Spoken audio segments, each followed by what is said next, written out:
রাষ্ট্রপতির কাছেই শপথ নিয়েছিলেন, তাহলে এখন বিরোধিতা কেন? মন্তব্য স্বরাষ্ট্রমন্ত্রীর। নির্বাচনে জামায়াত আমিরের খরচের বিস্তারিত হিসাব প্রকাশ। আরও 2 আসনের ব্যালট হেফাজতে নেওয়ার নির্দেশ হাইকোর্টের। ঈদ যাত্রায় যাত্রী চালকদের প্রতি পুলিশের পরামর্শ। ঈদ উপলক্ষে নতুন নৌ রুটে লঞ্চ ও স্টিমার সার্ভিস চালু 17 মার্চ।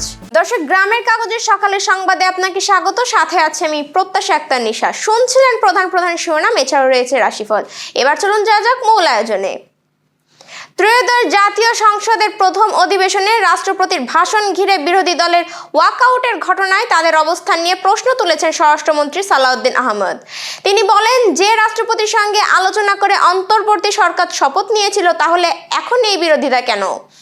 বৃহস্পতিবার সংসদ অধিবেশন মুলতবি হওয়ার পর সাংবাদিকদের সঙ্গে আলাপকালে তিনি এসব কথা বলেন।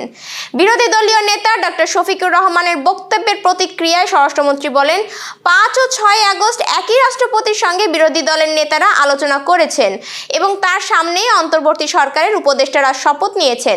এমনকি সেই সময় সংশ্লিষ্টদের মধ্যে কয়েকজন এখন সংসদের সদস্য হিসেবেও শপথ নিয়েছেন। তাই এখন রাষ্ট্রপতির বিরোধিতা কেন করা হচ্ছে সেটা তাদেরই জিজ্ঞেস করা উচিত। তবে সংসদীয় গণতন্ত্রে ওয়াকআউটকে স্বাভাবিক রাজনৈতিক সংস্কৃতি বলেও উল্লেখ করেন স্বরাষ্ট্রমন্ত্রী। তিনি বলেন, গণতান্ত্রিক চর্চায় ওয়াকআউট নতুন কিছু নয়, বিরোধী দল চাইলে তা করতেই পারে। জাতীয় সংসদের বিরোধী দলীয় নেতা ও জামায়াতের আমির ডক্টর শফিকুর রহমান ত্রয়োদশ জাতীয় সংসদ নির্বাচনে মোট 32,58,238 টাকা ব্যয় করেছেন। নির্বাচন কমিশনে জমা দেওয়া তার নির্বাচনী ব্যয়ের হিসাব থেকে এ তথ্য জানা গেছে। ব্যয়ের বিবরণী অনুযায়ী নির্বাচনী প্রচারণায় খরচ হয়েছে 15,55,550 টাকা। এছাড়া পরিবহন খাতে 88,096 টাকা, জনসভা আয়োজনের জন্য 5,45,000 টাকা এবং নির্বাচনী ক্যাম্প পরিচালনায় ব্যয় হয়েছে 4,17,642 টাকা। এছাড়া এজেন্ট ও অন্যান্য স্টাফ বাবদ খরচ হয়েছে 2,93,890 টাকা। আবাসন ও প্রশাসনিক খাতে ব্যয় হয়েছে 2,87,000 টাকা এবং সামাজিক যোগাযোগ মাধ্যমে নির্বাচনী প্রচারণায় খরচ হয়েছে 71,060 টাকা। সব মিলিয়ে তার মোট নির্বাচনী ব্যয় দাঁড়িয়েছে 32,58,238 টাকা। ঢাকা 15 আসনে জয়ী হয়েছেন ডক্টর শফিকুর রহমান। এ আসনে মোট ভোটার সংখ্যা 3,51,718 জন। আইন অনুযায়ী প্রতি ভোটারের বিপরীতে 10 টাকা পর্যন্ত ব্যয়ের সীমা রয়েছে। সেই হিসাবে এই আসনে সর্বোচ্চ ব্যয় সীমা ছিল 35,17,180 টাকা। অর্থাৎ নির্ধারিত ব্যয় সীমার মধ্যেই তিনি নির্বাচনী ব্যয় সম্পন্ন করেছেন। ত্রয়োদশ জাতীয় সংসদ নির্বাচনে কারচুপির অভিযোগে ঢাকা 10 ও কক্সবাজার 4 আসনের ব্যালট ও রেজাল্ট শিট হেফাজতে নেওয়ার নির্দেশ দিয়েছেন হাইকোর্ট।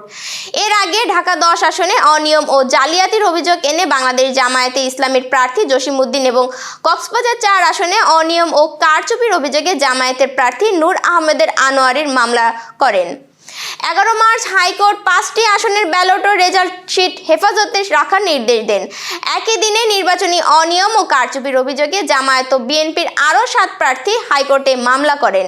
এর মধ্যে ঢাকা 11 আসনের বিএনপি প্রার্থী MA কায়েম, খুলনা 5 আসনের জামায়াতের প্রার্থী মিয়া গোলাম পরোয়ার, বরগুনা 2 আসনের জামায়াতের প্রার্থী ডক্টর সুলতান আহমেদ, পিরোজপুর 2 আসনের জামায়াতের প্রার্থী শামীম সাইদি, চুয়াডাঙ্গা 1 আসনের বিএনপি প্রার্থী শরীফুজ্জামান শরীফ, মাদারীপুর 1 আসনের বিএনপির প্রার্থী নাদিয়া আক্তার এবং নীলফামারী 2 আসনের বিএনপি প্রার্থী শাহরিন ইসলাম মামলা করেছেন।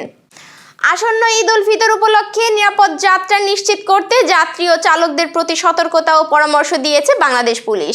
পুলিশ সদর দপ্তর থেকে এক সংবাদ বিজ্ঞপ্তিতে বলা হয়, ঈদে ঘরমুখী যাত্রীদের পর্যাপ্ত সময় নিয়ে ভ্রমণের পরিকল্পনা করতে হবে এবং চালকদের দ্রুত গতিতে গাড়ি চালাতে চাপ না দিতে অনুরোধ করা হয়েছে।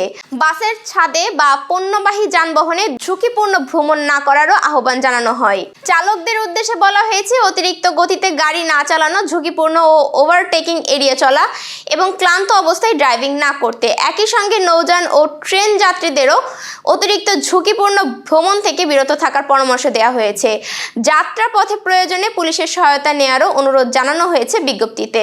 পবিত্র ঈদ উল ফিতর উপলক্ষে যাত্রীদের যাতায়াত সহজ করতে নতুন কয়েকটি নৌ রুটে লঞ্চ ও স্টিমার সার্ভিস চালু করা হচ্ছে।